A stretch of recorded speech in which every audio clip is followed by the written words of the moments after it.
good evening, good night, good morning, good afternoon, good day to you wherever you are at this very moment in time. I am Ade, your host, your transformational agent. And this is episode 3, season 5, episode 3 of Ade Presents Being You. I am excited to have my brother friend join me today. My brother is Delroi Williams. Hey, Delroy, how are you doing, my brother? Greetings, Ade. I'm fantastic right now. Yeah, I was just Mm. sharing with Ade before we got on that I've just done a little bit of yoga this evening, and the place where I'm at is sore in all the right ways. Yeah, so just want people to know that can be a great place to be. Yeah, but that's Yes, where I'm at. indeed. Yeah, Yes, indeed. yeah. This podcast, the intention of it, really, the premise of it is really inviting people to ask themselves deeper questions. So there's 4 questions that I generally ask my audience. And the question is, how do you see yourself? This is for the listeners, not for you. Yeah, But I may ask you that later because I see you yeah, already. yeah. How do you see yourself in the world? Mm, How do you see now? How do you see yourself? How do you see the world? And how do you see yourself in the world? And then how do you see the world in you? So, for those of you watching, listening, in being with us in this conversation, just kind of hold that in your consciousness. How do you see yourself? How do you see the world? How do you see yourself in the world? And how do you see the world in you? And maybe this conversation will help you get a deeper understanding, a deeper awareness of yourself in a new way. This is Being You, the podcast. And the question is, what does it mean to be you? mm. So, my brother and I are going to take our journey down. I don't know, it's not even memory lane, some lane, the unfolding path, and see where we end up. Mm, So, Delroi Williams, mm, the one of the first things I do with my guests is to have them talk about their names. mm, They can talk about the first name or the mm, last name or mm, both, or maybe mm, you want to drop in your middle name. And mm, how I do that is to ask you, what does your name mean to you? mm, Interesting, interesting. So I'll take the last name to start with. So the last name is Williams. Um, and really, the image that comes up for me is my father. That's my father's surname. So my father's Cornelius Adalbert Walton Williams passed away 7 years ago, Jamaican Mhm. heritage. And that name is one where he got from both sides of his family, meaning from his mother's side and from his father's side. Mhm. Um, so it seemed to resonate deeply with him, in terms of something he's proud of, you know. And for it being his name, I have respect for it because it's my father's name and it's something he held in high esteem. It has a longer history, which doesn't have anything to do with my Africanness. It apparently comes from, as far as I can see, William the Conqueror. You Mhm. know, but the meaning, or one of the meanings of the name William or Williams, is strong protector. So it has a purposeful meaning to it. Hmm. And my father, I'm reading a book about 24 Jamaican men, who were born in the 1890s, and it's called Standing Tall, and it's by an elder who I stayed with in Jamaica, Hmm. called Dr. Erna Brodber.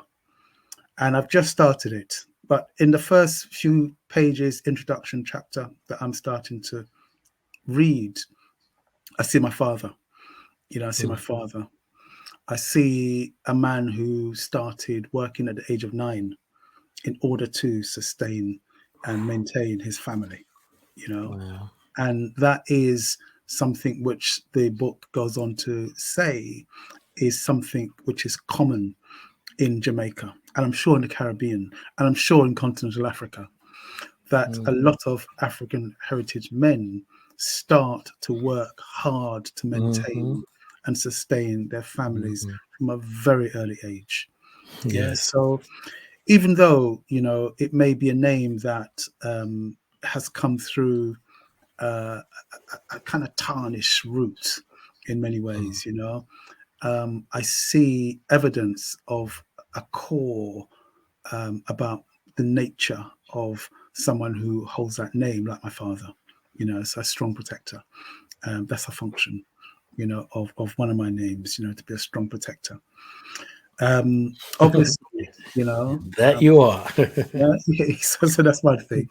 Obviously, in the European context, again, it's got, you know, it comes with being a king, you know, and beyond, you know, well, not beyond, I'll mention the other two names that go with it. I have two middle names. One was Edward and the other one is James.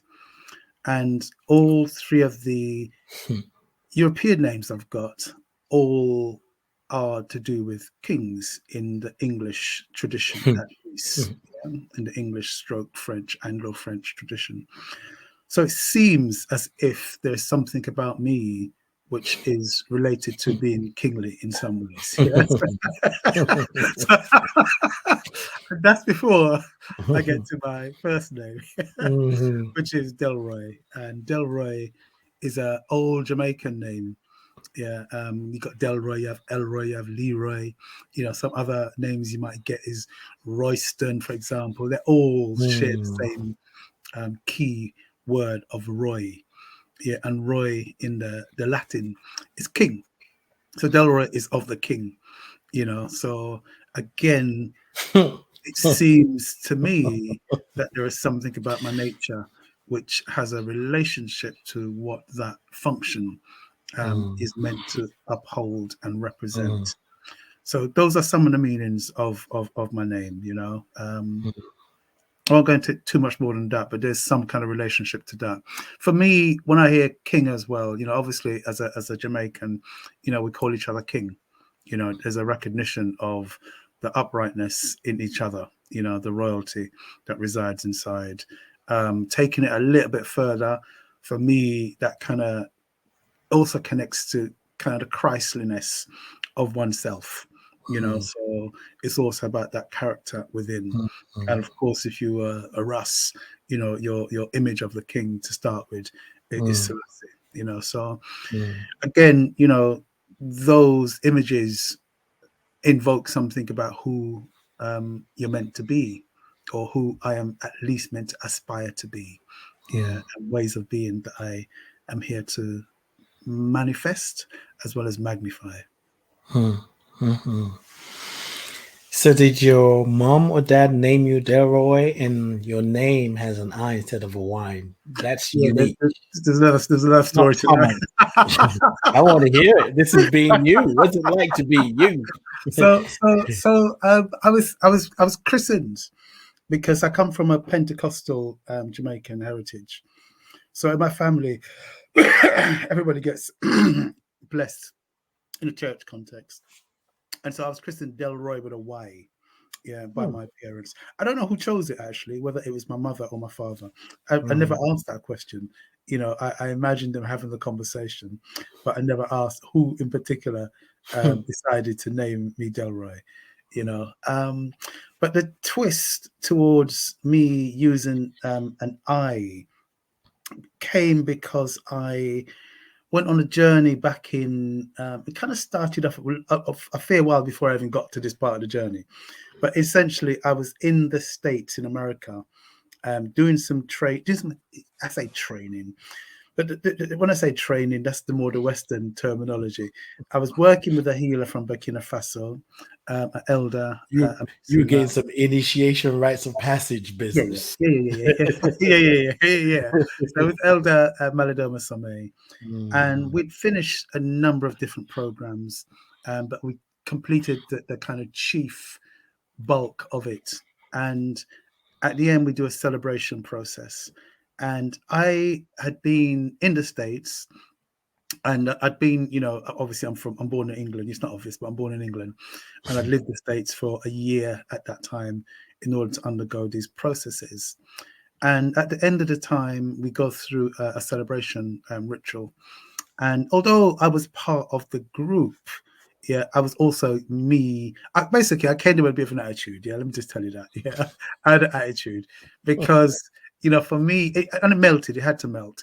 But for me, there wasn't enough African heritage people in the group. There wasn't enough African presence in the whole process, and I was accosted essentially for a long time. And I had to kind of switch into focusing on my own healing, because that's fundamentally what I was there for, to heal and to unlock my gifts rather than to chant down anyone else. But at the end of the process, you do a celebration, and you beat drum and you dance and whatever. And to be honest, they hadn't really seen me be myself in the form of movement and dance and expression. And so at the end, somebody said, "Oh, the king has arrived." you know. So in recognition of that, I said, "Okay, let me accept what you say, and in order to remember that, change the Y to an I, so that it emphasizes that kingly aspect of my name." Yeah. So that's how that came to be. What's in a name? Mm. A lot. Mm. Names are, for me, I find it fascinating. I sometimes say that there was a time I was a name snub and I didn't even know it. But that Mm. happened while I was in America. When people tell me their name, well, I say, "What's the meaning of your name?" And I don't know. It's a combination of my mother and my father's name. I'm like, what? What kind of name is that? How does that make no sense?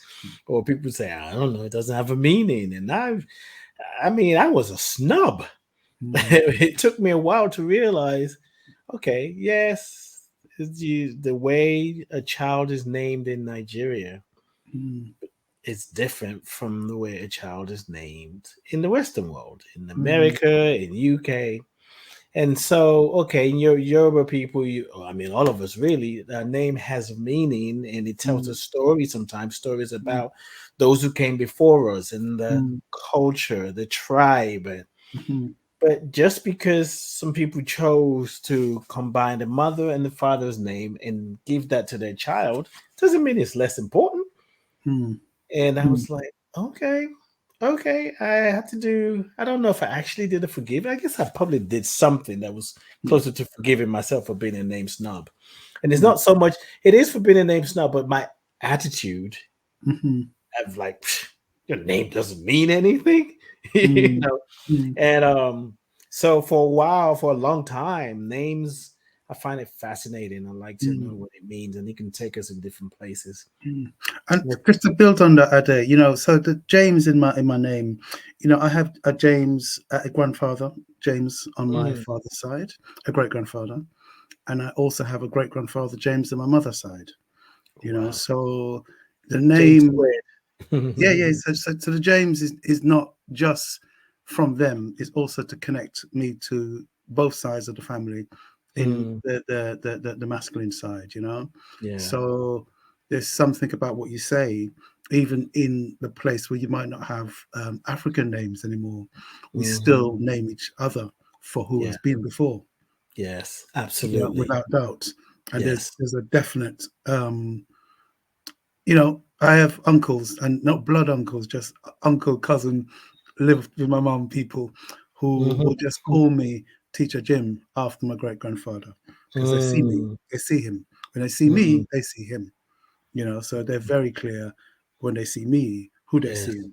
Yeah. So even if my parents did not consciously know, they were told who to name me by, Mm, so mm, it still emerges, and that's, I yeah. think, one of the beautiful things about the diaspora is that it can seem like we've lost it, and at the same time, if we really dig deeper into what we are, who we are, we find that even those so-called mad names, yeah, they're actually holding some kind of energy of some Yes. kind that relates Hmm. us to something intrinsic in us. You know, something about our DNA on some Yes, level is still speaking to us. You know, absolutely. yeah. What you're speaking about is a realization that I'm having at this very moment. Mm, mm, Like, it doesn't matter if the name is Italian, if it's English, if someone says they don't know the meaning or it doesn't have a meaning. There is a spirit behind the name. mhm, There's a spirit behind the words. There's a spirit behind the intention to mhm, name the child whatever it is, even if it was XYZ, like some people tend to do nowadays. mm, There is a spirit behind it. And if we sit with it long enough, if we just allow ourselves to be open to different possibilities, we'll see that, no matter what we call it, mm. it still connects to something rich, Yeah, something yeah, deep. yeah, yeah, And every name is sacred, even if people have to change their name. If people say that's my yeah. government name, Yes. that's my slave name, or whatever, but there's still something in there because the Mm, spirit is not caught up in the government name or the enslaved name. Spirit is spirit, mm, and there's something pure even in the journeys that we go through. And one of the things I love about names is when I ask questions, I mm, get to find out more about the person.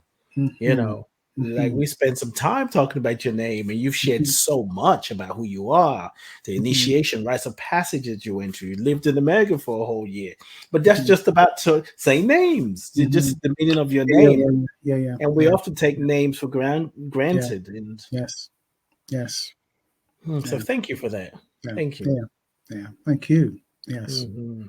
Mm, Delroy. I was gonna call you mm, Royston. King Delroy. mm, Yes, mm, boy. I've mm. known Delroy now. I don't know, 20 years A at good least. stretch of time, at least, at Yes. least. Yeah, yeah, yeah, yeah. The funny thing about it is, in those 20 years, we've probably seen each other face to face in person. Mm. I don't know what, 10 times, if that. Do you know what? It's probably true. It's probably true. Like, Yeah, if yeah, we yeah, really yeah. could count Mm. it, it's like, Yeah, oh, yeah, yeah, yeah. but Spending we've been lengthy in time. communication. Yeah, yeah, yeah, Yeah. yeah, yeah, yeah. It's true. Yeah. We've been in communication with one another, and there is one of those men, those brothers in my life that I trust, that I know. Um, Not just that I can be, but as if I'm struggling with something, or we're just having a conversation, Delroy is one of those men, those brothers who listens. And when he's listening, sometimes he don't even let me finish stuff that I'm saying. Ade, let me stop you. Let me stop you. I'm like, oh boy, here it comes. Here it comes. And then he would say something. I'm like, you know what? Yeah, you're right. You're right. And I love that about you, my brother. So I'm talking about you, how you show up for me. Mm, Let me turn it back to you. So when you think of being you, mm, what does that mean to you? mm. It's so funny when you was starting to talk about me. Um, I had the word a listener come up, Mm. and then you said what you said. You know, so I was really struck by that. Mm. I think that's one of the for I'm a healer. Yeah, let me just make that clear. I'm a healer, and for me, one of the qualities of being able to heal is a ability to listen.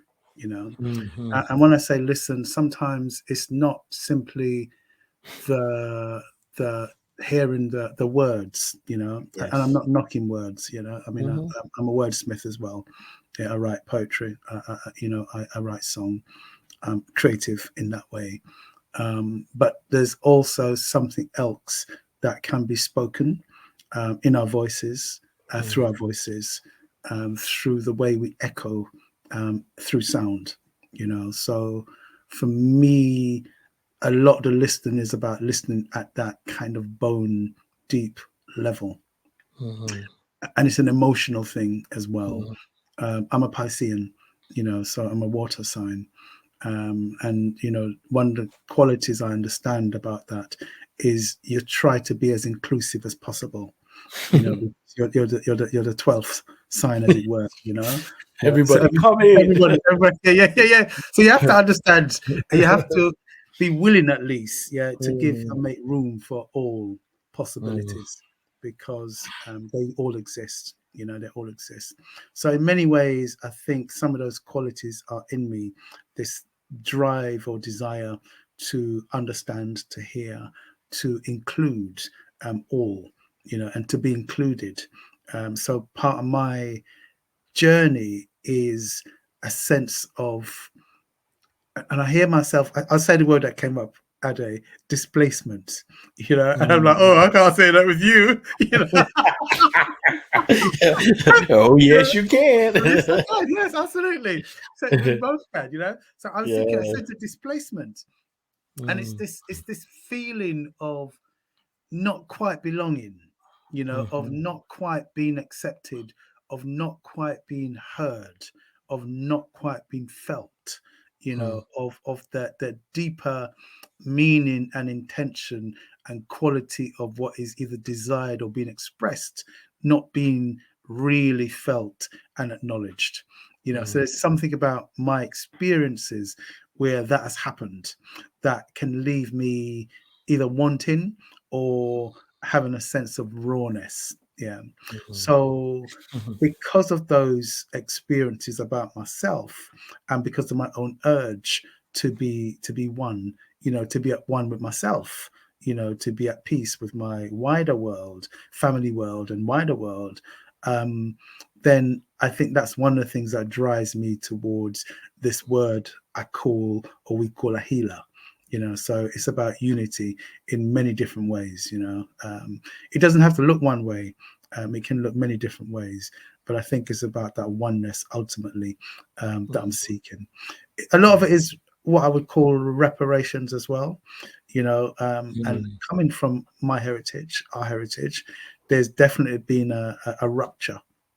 You know, there's definitely been some distortions in who I am or who I can be, you know, and I take that word distortion because, you know, like in legal terms, tort is about law, and we've had something, you know, which is our rightful selves or way of being or place in the world distorted. You know, it's been distorted, you know, so there's something about repairing those distortions in self and also around me, and that's done in many different ways. So I think that's a personal journey because it's I doing it, but actually this I is not a solo I, even though I try very hard to be a solo I, you know. you know, you know, so I just, you know, I can be very contradictory in that way of having a real sense of unity need, but at the same time I've also grown up in a culture where in order to heal sometimes, and in order to even feel a sense of being and belonging, it's taken departure, it's taken stepping away, it's taken becoming something else, someone else, you know, not necessarily fitting in with what it is that I'm supposed to be, you know. So it's a strange journey in a way of, you know, sometimes unbecoming, in order to allow something else of who I am, or what come through to emerge. Because if I stick with just what has been, the other things cannot be, you know. Yes. There's so much that's shooting up in my mind, in my heart, in my brain, in my cells as I listen to you. And the last thing that you just said just brings up something that I'm dealing with right now. As you know, my father just passed a little over a week ago. And this is all about belonging as well. And in belonging, I think we tend to want to belong based on how we know ourselves. Absolutely. And the transition of my father is almost like a spotlight Mm. on me. Mm. And the spotlight on me is like, who are you going to be right Mm. now? Mm. I noticed a part of me up until maybe yesterday that wanted to get the lesson in this moment. Mm. I want to get the lesson. So it became over a doing thing, Mm. but it didn't feel like a doing. It was like, so every experience brings a lesson. So let me find out what this lesson is. And I can't wait to teach people about it because people are going to want to know what I got from grieving my father. So I got to pay attention. Mm. And there are times where, the waves come. Mm. I feel sad. I feel teary. I cry. And sometimes I'm like, am I crying because I'm sad? Or am I forcing myself to cry? I start doing this mental thing. And I got to places, you cry because you're crying. You're crying because you're crying. Mm. And I was talking to a friend of mine yesterday that I came to a point in this idea of this is it. Mm. It's not me trying to move slow because I think I should move slow because I'm grieving my father. And it's not me trying to learn something so I can come out and teach it to everybody. It's just being with what's happening. This is what's happening. Mm. And as I was having that conversation with the dear sister friend yesterday, it's like I was able to take myself off the pedestal, if you will, Mm. and say, I'm going to allow myself not to learn anything from this experience. Mm. I'm going to allow myself not to know what I'm feeling. I'm going to allow myself to give it a name and maybe change it. I'm Mm. going to allow myself to not understand what is happening. Mm. And I'm also going to allow myself when people say, oh my God, what was your experience like? What did you learn? What do you know about grief that you didn't know? Now, in that moment, I'm not going to intentionally say, I don't know. But if I Mm. don't have anything new to just not feel like I have to now get kind of deep and break down what happened Mm. to me as a Mm. teacher, someone who facilitates grief ritual and what I got from my father's experience, but just to recognize that it will be what it is because this Mm. is it. Mm. And so when you talk about sometimes trying to almost like unbelong to belong, Mm. Mm. that resonates Mm. with me in a new way, Mm. in a And deep way. Ade, the thought that came up, is sometimes because of the nature of what you do and what we do, sometimes, and because of who we are, when I say we are um, black men, African men who are trying to heal, trying to deal Mhm. with things Yeah. on for ourselves, but on behalf of others as well, or at Mhm. least alongside others. Sometimes the expectations that we place on ourselves because of the quote the job we've got, yeah, Mhm. um, or the role that we have to hold in different places, times, it can become, and I'm going to say, we can almost pimp our experience. Right. Yeah. Right. So And we don't sometimes don't even recognize we're pimping didn't ourselves. realize we're pimping it, and we don't get the chance, like you Yes. described, to Mm. be Yeah. in and with our own experience for no other reason than the fact that we are alive. Mm. Yeah, there's Mm. nothing Mm. else. There's no other Mm. reason for this experience apart from it's my experience. Mhm. Of course, Mhm. it will Mm. have resonance. It will have meaning, beyond my own life. Yeah, Yes. but my life has meaning in itself, Mhm. and it has to be honored for being itself. Nothing else, for just Mhm. being itself. Hmm. And that is something. Your father was in my mind. I'm thinking, tangentially, my father a bit as well. They didn't very often, get the chance to be for themselves. If I go back to what I was saying earlier about my father, and this is true of many Caribbean people, and I know this is true for many continental men and women, but I'm talking men at the moment. Yes. You got to start working from 9. Yeah, it happens to girls as And well. that's 9 years old. 9 You years old. not 9 9 a.m. years old. Right. Yes. So when did you get to be for you? Mm-hmm. At what stage did you really get to flesh out being? Yeah. You didn't. Mm-hmm. You switched from a very early stage into acting on behalf of others. This body became cultivated for another reason. Yes. So there's something about, and then your father. I know my father. These men don't stop working because they're in service. Yeah, they're in service. They're now in service. That's their job. Right. Whatever it looks like, that's their job. They have to be. They have to be. Mm-hmm. They have to be. Now, I can't regret my father giving of himself in that way, and at the same time, I also, my father did, shift. This is not unusual. Shift works, 12 till 12 one way, 12 to 12 the other way, 6 till 6, 10 till 2, 2 till 10, all those things where all you do is go to work, Right. come back out of a wash, have some food, crash, go sleep, and go wake sleep, up, and work up and go back around again, and of course, without that being done, we would not have lived in the way we did. We would not have all survived, quite frankly. His children, my siblings, we wouldn't have survived. That's a fact. So we'd have been out of street, out of road, something, whatever it was, something would have happened.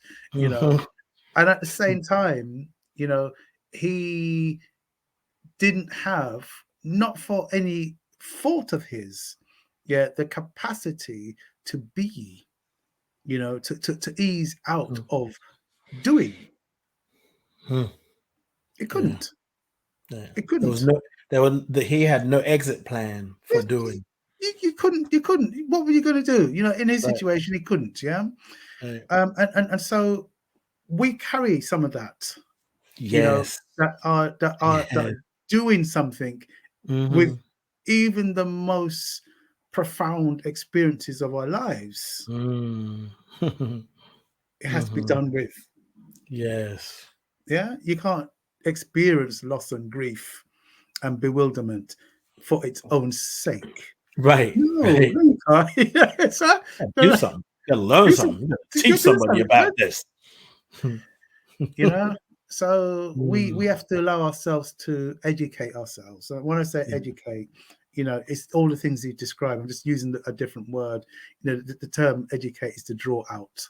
Yes. But it's your lesson. First and foremost, it's your lesson. Yeah, but it's not a lesson that you are being set, in order to pass. It's right. like, you can almost not fail it. How could you?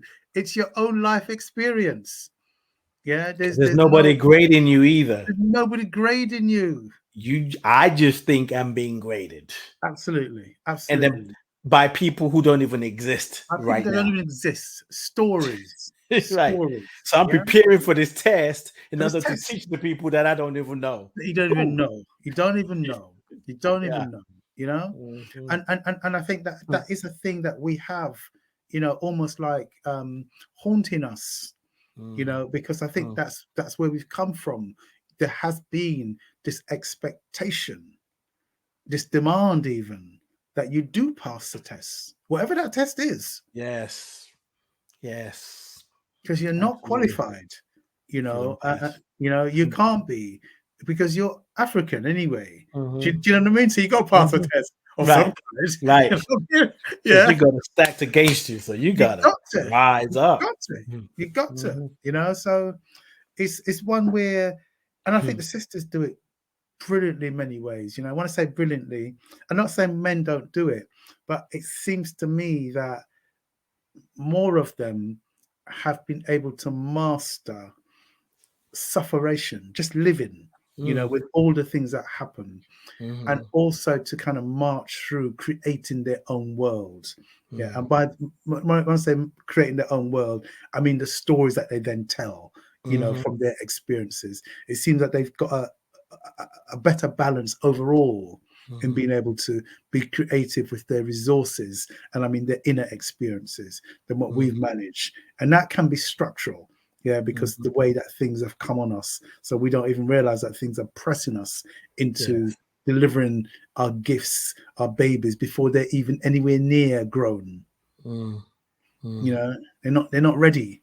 They're not Yeah. even interested in coming out yet. Mm. It's like, but we're trying to force right, then get them Yeah. out before Mm, what? mm. For who? Right. Yeah. But that's the pressures we've been under, really. I think as a people, and going back to the same thing from early ages, you had to deliver something. You had to Yeah. produce something. You got to produce something. You got to produce something. This is why I love you.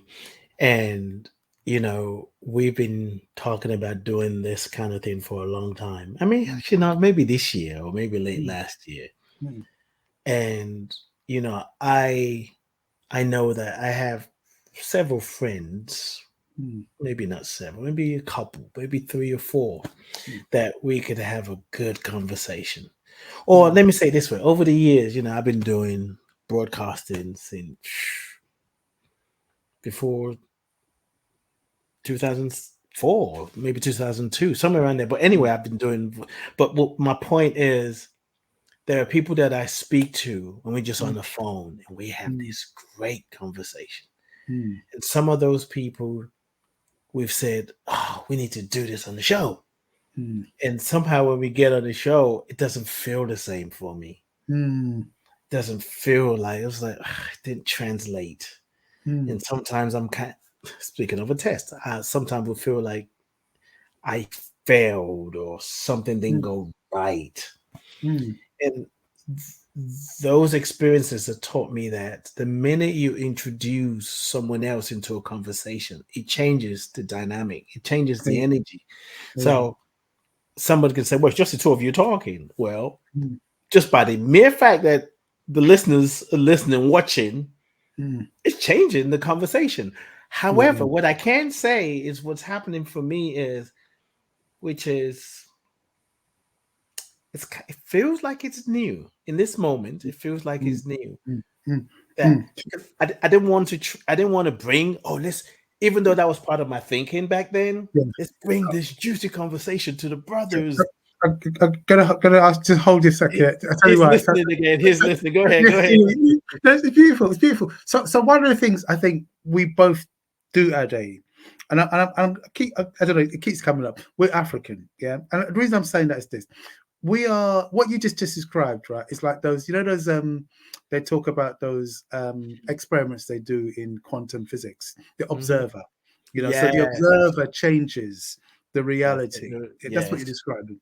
Yeah, when I Mhm. hear you describing that. And Mhm. what I was thinking as you were describing that, I was thinking, wow, isn't that amazing that right now the the observers, yeah, who are wherever they Right. are actually influencing what's going on right now.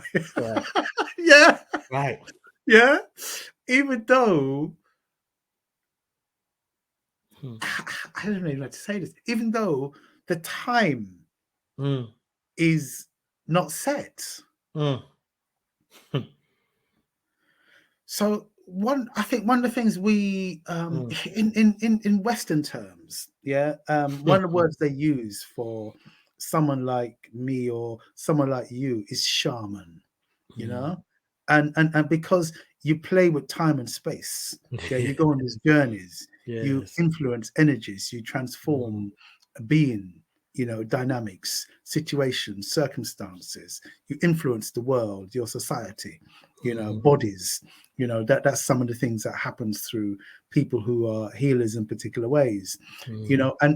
and we are, I say we, I keep thinking African people are scientists, Absolutely. are scientists. So Yes. all of this stuff was known, yeah, and is known. And Mhm. I thank you for this opportunity, because these are some of the things I want to say. We're doing it anyway, yeah. Yes. And it may not be that anybody else needs to hear that being said, but I need Mm. to hear it being said. And acknowledged by me. I know that's It's right. like, yeah, it's like we are doing it anyway. We are playing into you have a framework. Oh gosh, I was going to say interspace. What's Interplay. the interplay? Interplay. Interplay. Mm. But I'm going to say interspace. We are I like that. interspacing right now. Yes, we are interplacing. Interplay, but interspace Ah, is actually yes. happening right Yes. now. And we Yeah. do that all the time. And Mm. going back to something you said earlier, Ade, look how long we've known each other. Yeah, and yet look at the influences we've had on each other Mhm. in not, I can say, not so-called tangible space. Mhm. Mhm. Yeah, so-called not Mhm. tangible space. Yes. Yes. But Hmm. actually, there's been these massive influences where I can only say, channeled stuff Yes. towards each other Mhm. energetically. Even though we Mhm. might use words sometimes, it's Yes. more than just the words that you say to me, or Mhm. the quality of the listening that you give, or I give to you. It changes something in the Mhm. ether between us and around us in our lives. That's what we do. If you ask me, you was asking, what do I do? That's one of the things I do, but it's something that we experience together. And I'm sure many of the listeners, when they check what they do and how they will recognize that they are playing with space and time and energies, and created and recreated in the moment over vast distances of space, or even small distances. But something's going on between us, yeah, constantly. And I think that's what we've always known. We've always known the world is alive. We've Mhm. always known everything is alive. We've always known that. Yeah, we may not have had the capacity to live like that, in the way that we used to, so freely, for a chunk of time. But it's coming back. Mhm. It never went away, but it's coming back consciously, I would Yeah. say, because it has to, because it never went away, Right. because it's more about us reclaiming or Mhm. rediscovering, uncovering it, rather than Remembering. remembering, exactly, Mhm. remembering, rather than Mhm. any invention. There's no invention. I'm not making up anything. There's Yeah. nothing new in what I'm doing. It's Mhm. just that it's now, literally. And now is enough. And now is enough. Absolutely. Now is enough, Again, I've been doing radio, Mm, podcasting for many, many, many years, mm, and I, I'm I want to say not often, but that's not necessarily true. But it's not common mm, that I find myself transported into being an audience, mm, and then I'm listening to you. I'm like, I gotta listen to this shit again. mm, I got to listen to this myself. mm, Because as you were talking, I was feeling it, and you talk about transporting oneself. It's like the words you were speaking were taking me to a place beyond words that if I was to repeat it to somebody else, I couldn't explain it, but I know it. mm, As you were saying, it's like, yes. It's like mm, there's something in me saying yes. But if mm, somebody, like in the movie, sometimes you're watching a movie and people laugh and you laugh, and the person next to you, on the screen, the actor say something, the actress say something, and mm. people laugh, you laugh, and the person say, what did he say? You're like, I don't know. It's like, what were you laughing at? It's just because people laughed. Yeah. But so for me, it's like I'm listening to you, and something in me is like, yes, yes.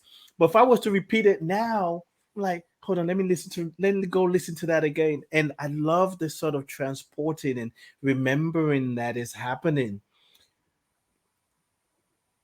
And I want to take it back to what you said about men Mm, and talking about what our fathers passed on to us. mm, in the lineage, out in the DNA, just by their way of being, energetically, spiritually. There are many places I can go with this next thing I want to say, but I'm going to go more instead of saying, but some people say, oh, you're making excuses. That's where I can go, but I don't want to go there right now. Where I want to go is because I want to talk about grief. Those of us out that are remembering that we are a product of what came before us. We are unlimited. We are part of something greater. And we've been molded by those who came before us. And as we remember, even for me, as you were talking, I was thinking, ooh, I need to be easy with myself. Absolutely. And now grieving as well, the me that was living out an imprint that I didn't even know is an imprint. And now to say, oh, I've been making myself do things without even knowing I'm making myself do it because it was passed on to me. Absolutely. And there's a part of me that wants to say, oh, what a waste of time. What a waste. So in the grieving is to recognize, first of all, it's not a waste. And it's okay to even see that as a waste of time. Like if I'm talking about being me, well, who am I without my father? Who am I without my mother? I don't exist. I'm not in the physical. Right. You don't. So being me also means being an aspect of my father. Absolutely. Of their experiences. Yeah. Yes. Yeah. As well. Yeah. I know you mean. I'll throw it over to you. So just go ahead. I mean, I love what you're saying, Ade, and I'll say a little bit about me, but I also want you to pull on what I'm going to call the landscape. Yeah. And the book that I'm reading, and I'm going to call her name again, Dr. Erna Brodber, because she housed. How'd you spell that? ERNA and Brodber, BRODBER. Yeah.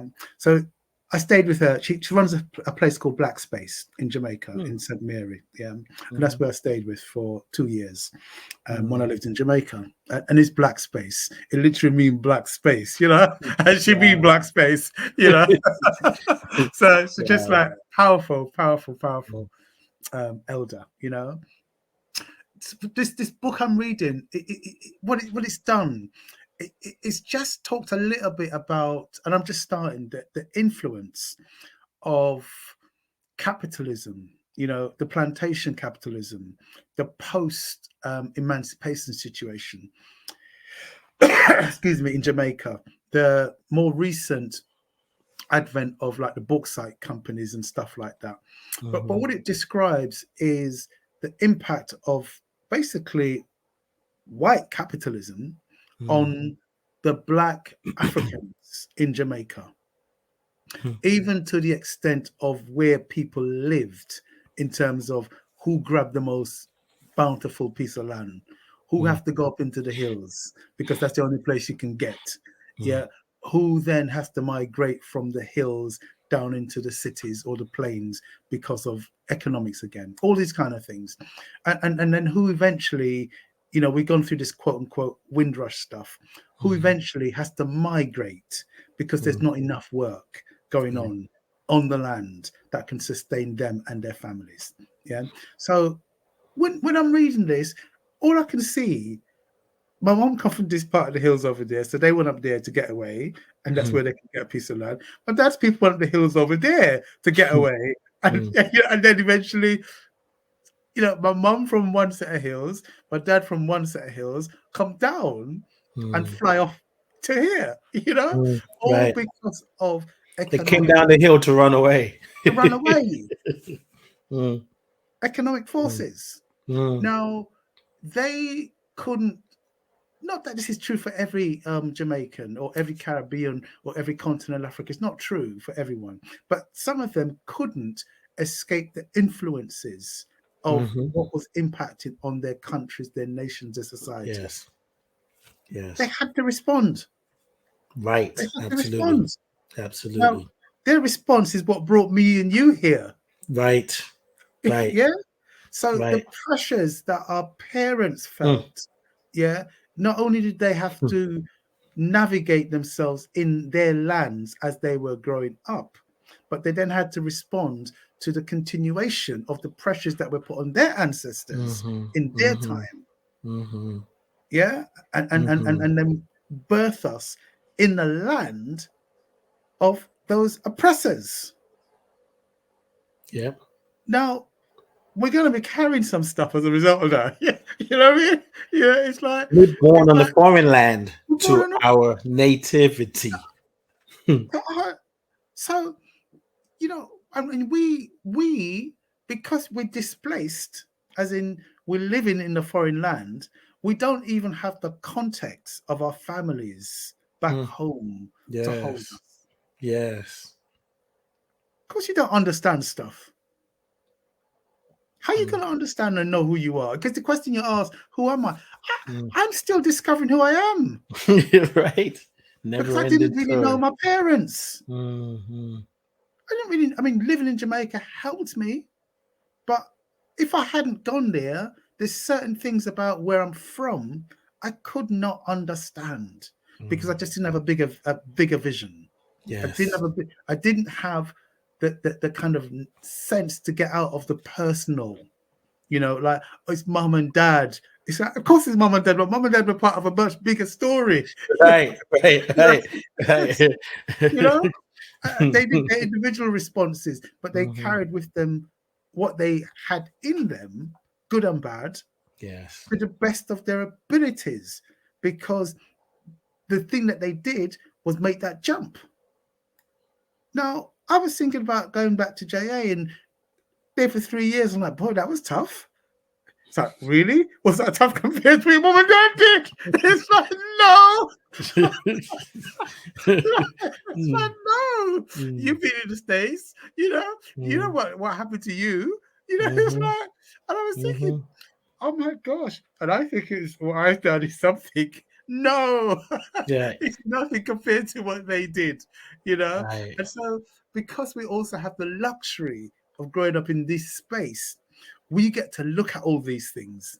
But it's hard to understand how little looking they got to do Mm. because they just had to do and be the ones who did the things that they did with all the failings and Mm-hmm. flaws that they carried. And they carried them and they dumped them in us, and I resented them. Mm-hmm. I resented them. I I understand. resented all the pain that I How experienced. dare you put this pain on me? And then you put this pain on me. I Mhm. resented it, but it's like they couldn't not have it in them. They couldn't not have it in them. How could they? They weren't bigger than the social and economic context that they grew up in. There were very few Marcuses, people who rose above it in that Mm-hmm. way, on that Mm-hmm. level. I'm not saying there isn't gradations, but most people felt and were influenced by those things. And even the Yes. ones who did the big things still got crushed by the system. Mm-hmm. Even big dreamers, yeah, and actors still got crushed, Yes. whether Yes. continent or whether in the Caribbean, they Yes. still were, oppressed. So And what that does to the psyche of the exactly, collective. exactly, and Of the and the collective. individuals in it, absolutely, Yes. absolutely, Yes. and we are the product of all of that. So there's, I mean, let me just name it. And I'm just naming it just to say ancestral healing. That's one of the things I'm about. Absolutely. And that's I'm just naming it just to say, because I haven't Because said you it. need to say Just say it. it. You can't But dance around it. that's fundamentally Yes. a lot of what it's all about. Mm-hmm. And Mm-hmm. and I, there's the outside work. When I said it, outside work, there's the work. Your father's just passed, where you're working with the spirit of the ones who's gone before, and then there's the work where you're working on your own DNA and energies because you're Yeah. still them. Mm-hmm. Mm-hmm. So yeah, Oh, so much, so much. So, brother Ishmael Tete, do you know yeah, him? no, He's a African mystic. yes, He lives in Ghana. Yes. I will share some things about some video clips in his website, Ethereum Mission. Yes. I remember one time I was interviewing him, Yes. and he said, basically, because in the Western spirituality, leave the past in the past. Yeah. The past doesn't exist. I think when I was in a conversation interviewing Dr. So Ade, I'm gonna just refine that a bit. Yeah. Yeah. Okay, go ahead. Just I don't like to do this if you want the truth, but I kind of have to because I know it. Yeah. So we do have Western. I'm thinking of Jung, for example. Thinking of the Right. psychotherapeutic processes. They now admit that you can't go forward unless you look at Right. Okay, yeah. So I just want to make sure. Okay, so yeah, just stay with me. Stay with me then. I'm with you. Yeah, stay with me. Stay with me. Yeah, So keep yes, going. it's this leave the past in the past, be in the moment, can't do anything. And for me, even coming back from Nigeria here and then moving to America and then, attending a spiritual center, Hillside International Truth Center, the whole thing, I was doing everything to leave my past in the past. Some things were just kept coming. I couldn't get rid of them fast enough. It's like, throw them out. But it's like, before I close the door, it comes back in. Back in. It's like, oh my God, I thought I got rid of this. And having a conversation with Brother Ishmael Tete, and he said something to the effect of, you come from the past. The past is you. It's because of the past you are who you are. Exist, yes. And I was like, whoa. Yes. So when I listen to what you're saying about our parents, where they lived, how they lived, what they went through, what was passed on, it almost seems like, and it's that thing that you said about ancestral healing, which sometimes get us sort of like, what? You mean dead people? Or, we have all kind. I was thinking today how, sometimes I feel like I need to do a disclaimer, but my mom was Christian and my dad was Muslim. And Christianity seems to have this louder voice in the West. And there's some things about Christianity that I appreciate. There's some things about Christianity I'm like, just go sit down somewhere. However, I often say, and you probably heard me say this, I love Jesus. It's the Christians that I'm afraid of. So this is kind of like a disclaimer. But there are Christians who would say, ancestors, what ancestors? Especially our people would discount the idea of ancestors and say they're dead, they're gone. But yet they call on the name of Jesus, who is dead, on the blood of Jesus. It's the same thing. Now, I understand that how I see it for some other Christians may be different when it comes to God and Jesus. Jesus, to some people, is the one. That's it. Nothing else. It's the rule of all of life. For me, it's not that. So I understand that there's a sort of difference in how we see this thing called God. But the point is, this ancestral healing thing, it's almost like it is fundamental in our growth. And however we do it, whether through a ritual, a ceremony, and a weekly gathering, or maybe just every day, just acknowledging those who came before us. Because even when you talked about, you went back to Jamaica for 3 years and you look, wait, what I'm going through ain't as difficult as what my parents went through. But maybe they felt like what I'm going through ain't as challenging as what my parents went through. And your children would say, wait a minute now, when my father was growing up. So there's this constant, I think there's an invitation to reveal, refine, and remember that there is a lesson that you can never fail because nobody is grading you and every moment is the same. Your experience is not the same as another, as your parents. Yes, yet collectively it's the same, but this Mm. is your lesson, your story to write Yeah, the yeah, way absolutely, that sets you free. absolutely, absolutely, absolutely, absolutely. Hmm. And just to add to that, the way that sets us free, Yes, because each one of us will teach and lay down something else as a foundation. Yeah, absolutely. something alters just by Yes, the way that we are. Just by our yes. way of being in the world. It Hmm. makes it easier for the next generation. And it's not about us doing it perfectly Yeah. either. It's just better. It's better Hmm. without doubt. It's like Hmm. with your dad, with your mum, with my parents. You know, for all the cuss I want to cuss, my life is infinitely better as a Hmm. result. The potentials that Yeah. I've had and been able to fulfill Hmm. are a gift of my parents. They're Hmm. my parents' gift to me. Hmm. I didn't make them Yeah. myself. Right.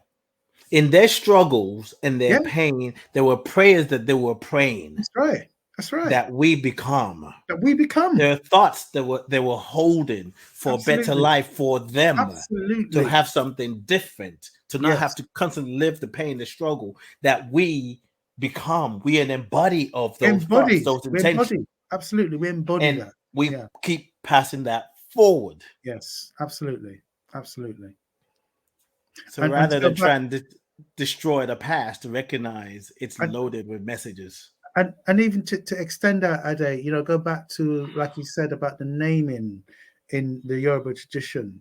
It's not just, you know, as he says, that the elder said to you, we come from the past. We are also the past. We are the Mm-hmm. ones that were here before. Mm-hmm. Yeah, of Mm-hmm. course, we look different a little bit anyway. Yeah, we Mm-hmm. dress a little bit different. We sound a bit different.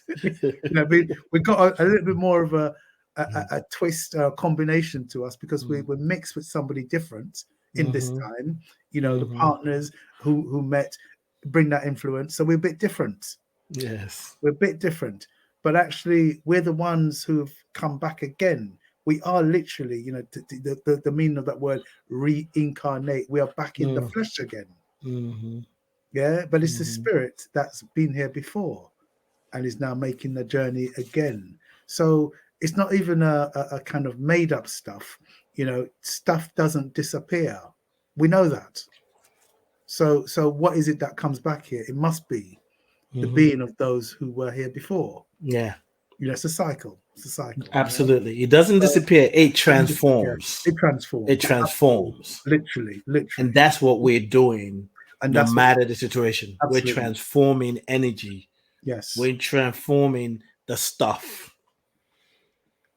So I'm looking at your title, Transformational Guide. Hey, see? Yeah. And that's Yeah. what being you for me is. It's like being me is, it's not a I got to transform this, even though sometimes I live in that place, Mm, but it's recognizing that I have a gift to mm, transform mm, this. mm. Like I can allow myself to grieve, I can allow myself to cry, Yes. I can allow myself to hold my father's phone or his Mm, passport and say, hold on 1 second, I don't want to look at it yet. I can mm, allow myself to say, get my phone. Hey, honey, I'm about to open my dad's package and I need you to be there. mm, And not run to the labels that you're being weak, you're not strong mm, enough, mm, you should have gotten over it. I mean, nobody, I can't think any. Well, actually, there are people who say, oh, not to me really, but more to my younger sister, my mm, people, Nigerians. Oh, it's enough. Stop crying. He's in a better place. And I just want to mm, jump on them. What do you mean it's enough? It's just been a few days. mm, It's just been a mm, few days. mm. Because people are afraid of vulnerability. People are afraid of tears. Yeah. People don't know what to do with it. Yes. And then they make your tears wrong without knowing Yes. why you're crying. Yes. Yes. Being you is a transformative process. It's a Yes. moment to moment. It's Yes. making mistakes and learning a new way. Yes. And those people, Ade, they're aching as well, Mm-hmm. because when we don't cry, when we don't get the opportunity to do the work of grieving, we're in pain. Yes. Yeah, we Frozen. Yes, we're frozen, we're stiff, we're loaded with all the grief that hasn't been able to literally course its way out through us. Mm. So Mm. although it can come in as if they're trying to, and they are trying to shut you down, trying to shut your Mm. sister down, it's really a bit of a scream from them about the amount of pain they're in. Yeah, Mm. because Mhm. if they weren't in that pain, they would just welcome your experience, welcome her Yes. experience. Yes. So it's the pain Absolutely. that people are in that means they Yes. cannot welcome the experience. And that comes back down to a lot of what, maybe in my mind, I think we've been talking about is the pain, the pain and the grief we're in, which is why life can be, I was going to say, unendurable sometimes, because I want to have more fun in my life. You know, you know, you You know, said that so sincerely. It's like what I yeah, really want. yeah, yeah. And I'm, Yes, even I though get it. I'm talking about apparently other people, it's like, well, actually, it's like I'm in grief. Yes, I'm in grief. yes. And that grief produces its own stiffness, that Absolutely. frozenness, that Mm-hmm. inability to just flow with life as it is, with somebody else's experiencing grief, because I ain't dealt with my one, and that's part of, I think, the responsibility, of a healer. And it's one, sometimes, if I'm honest, a shirk. It's like, well, even I got to keep going into that again. Is that more of that? Yeah. You know, More? Didn't I? more. I'm telling you. Have you ever driven and threw something that? Well, I've done this before, but many many years ago because I have judgment of people who do it now. Throw something out of the window and it comes in through the back Comes window. back in the back window. It's like, oh no, this is yours. This You is keeping yours. this This shift. is You yours. keeping this You know, yours. deal with this one. It's like, Yes, yeah, yes, yes. yeah. To clear it up properly. Ah, So, my brother. This has yeah, been great. This yeah, is. yeah. And, Go ahead. What are you gonna say? so I'm just thinking, because even though it's like all these things that you ask these questions about who I am, it's like on one hand, there's a part of me says I'm a fool, it's But that's a good because consciousness. That's good because you because can because make what do you know, mistakes. really, right? What In do you African know? context, the teacher in Jamaica, a sister, and she just says, listen, the only way you know that is by what you do. It's Mhm. that it don't matter what you say, it's what you Yes. do. Yes. That's how I know you know. You know. Mm. So and I'm not against. I'm I write. I've performed. Creatively. I'm used to presenting, training, all those kind of things. And so I'm not against words, as in Mm-hmm.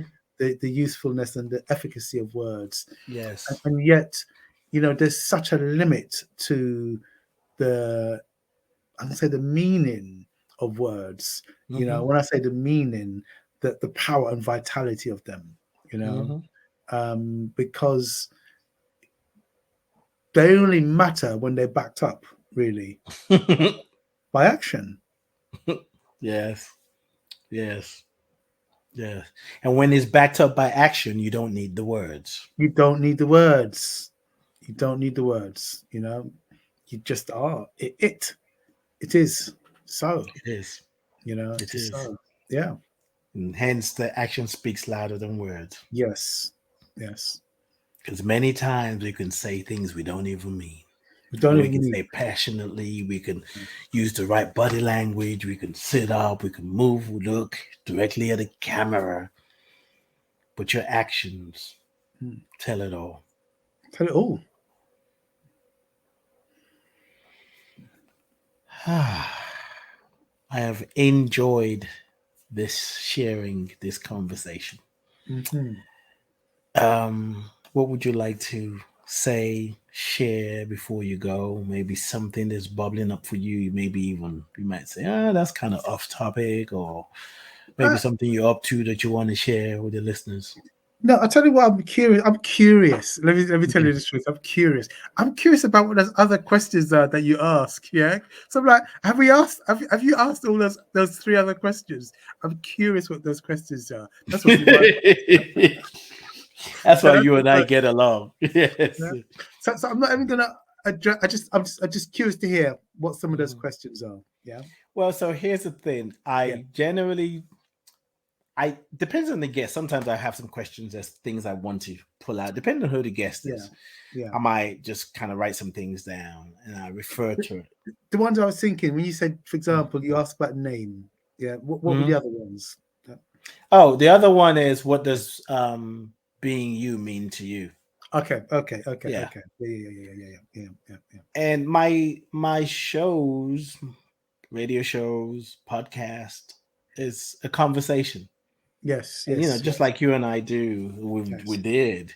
It's Yes. like allow, it's the word without words. It's Yes. the words that, almost, I would say, words without language, like that's coming through, or Yeah. the word. In the Mm. beginning was the word, which Yeah. is not the Yeah. word that we speak. Yeah. It's this creative energy, is a Yeah. life force. So Yeah. for me, my shows, my conversation is being in the presence, Yeah. allowing the word to be spoken, Mm. and in dance with it to see where it wants to take us. Yes. Yes. So Yes. there's some other questions. I don't think I can pull on anything, but I think I may want to ask you. But as the conversation, because there were Yeah. things that I even had in mind. Actually, I'm now remembering. There's some questions I was going to ask you about Yeah. men and healing. And then a few minutes later, you touching on it. And I'm Yeah. like, Yeah. okay, Yeah. okay. It's all good. It's all Everything I good. wanted to touch on, Yeah. Yeah. the conversation just went there. Yeah.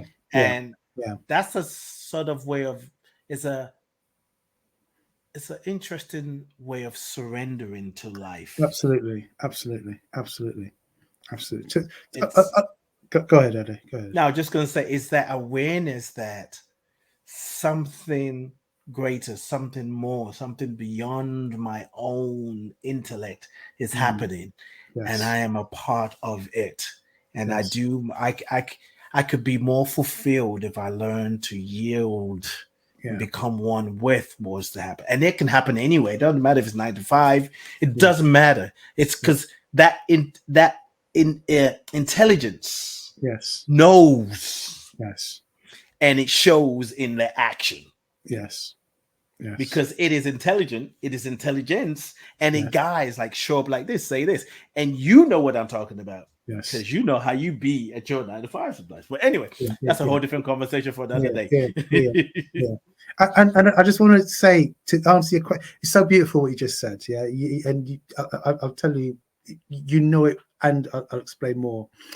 When you were talking a little while ago, I had a thought, and the thought was, I was thinking about my child. I call him a child, but he's a big man. You don't say he's a big man; he's a young man. He's 25. Yeah. So I was thinking about him. I don't know, is my older son. Yeah. And I've been knocking heads with him, basically. So just to kind of explain it, Give some and backstory. backstory, and I've had, I was told something yesterday, which was about maybe you could work it out with him, yeah, in terms of how you do this thing that you don't want to do with him, or you don't want him to do. And I'm going to go to details just now, but that was an idea, and when it was said to me, I was kind of like, yeah, couldn't I? So, like I hadn't somehow hearing it being said, and hearing it being said by an elder woman, it just made sense, yeah, in a way that my head just had never heard it and couldn't hear it, but just hearing her say it made me hear it in a way that I never heard it before. And then as we were talking, I was just thinking, oh, I know what I want to do. I want to text him after and just say to him, I love you. you know. And I was thinking, Cha, he's gonna do what he does, you know, which is bat it off, you know. Yeah. Mhm. But I was just thinking, Ade, just going to what you just said, I was just like, oh, so even though I'm not coming thinking this, yeah, that's not quote when I say, not that I kind of came in here with a mission, you know, in that sense. But you know, it's such a blessing that you can have a conversation, and in the we come to the conclusion, and in my mind, I'm thinking, oh, I'll go and tell my son that I love him. That's what comes out from having the conversation with you. You know, Mhm. I'm just like Mhm. that to me is words like special come up, yeah, and when I say special, it's kind of like it's very small, but it's also very tangible and very meaningful and very humbling. Yeah, that's what comes to mind. You know, not no big save the world thing. You know what I mean? Just go and tell your child, say you love him, you know, and humble yourself in this situation, you know? So that's what was going on for me. You know, when you asked me the question about is there anything else? Well, actually, that's the only thing that's in my mind. You know, it's like the question I ask you just to make sure. And then this is a thought that popped into my head. And that's, for me, that's profound talking to you because, you know, we started off and we still are as two men, as sons, you know, as sons. And in many ways, you know, relating to our fathers, you know, and I'm a father, you know, I'm a father, and it's a fundamental part of what it is Mhm. to be a black male, you know. And I will say this: I mean, you're a father in many ways. You may not own all of it, Mhm. but you are, you know. Mhm. In the Dagara terminology, they have the term madaba, you know, which is like male mother. So this is the one that helps the men to go through the initiation process. Mhm. And in many ways, I think that is who we are, who we strive to be, you know, to Mhm. be madabas, you know, to be men who mother other men, you know, Mhm. as males, you Mhm. know, into being the best males they can be, you Mhm. know. So, and in that process, there are still, you know, I'm 58. There's still these lessons where you still have to learn how to soften. Yeah, still have to learn how to soften, still have to learn how to surrender, as you was describing it. You know, still have to do those things constantly in order to make sure that the medicine is dispensed or the change takes Yeah. place. You know, so it's also about humility as well, because that's what's required, really. Yeah. Absolutely. We can go on another hour based on what I've heard and what you stimulated in me, activated in me, because there is no transformation without softening. Mm, mm, And what is the most powerful transformative elixir? Love. mm-hmm, So when life pours through us mm-hmm, and we're in life and allowing the word to come through us, it brings us to a place of open heartedness. mm, And rather than explanation, mm, it invokes, it activates. You know what?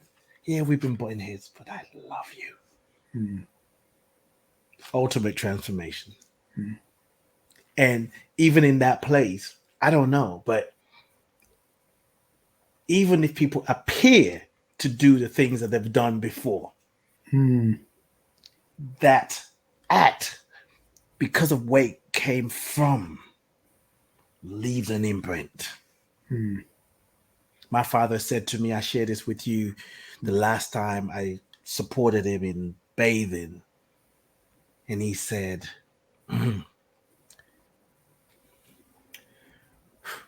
he said, Ade, you done good.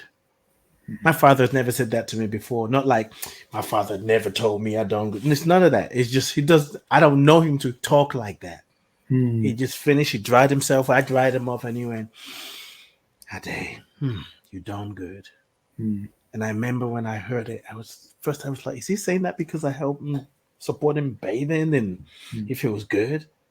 But yes, there was that, but there was something in me that said, it's more. It's more. And it's so much more than trying to give it a meaning. Take it. And if you remember, I told you in that moment, I remember thinking, I wonder.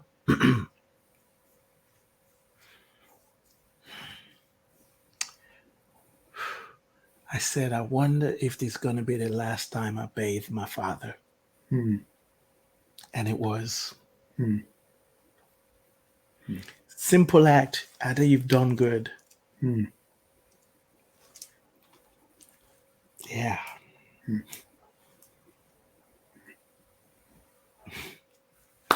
Thank you, my brother. Thank you. Thank you for this gift. I want to say a couple of things, Ade, or maybe one thing just before we go. And you said it already, and I just want to say it slightly differently because I'm outside of you in a way, because I haven't just lost my father,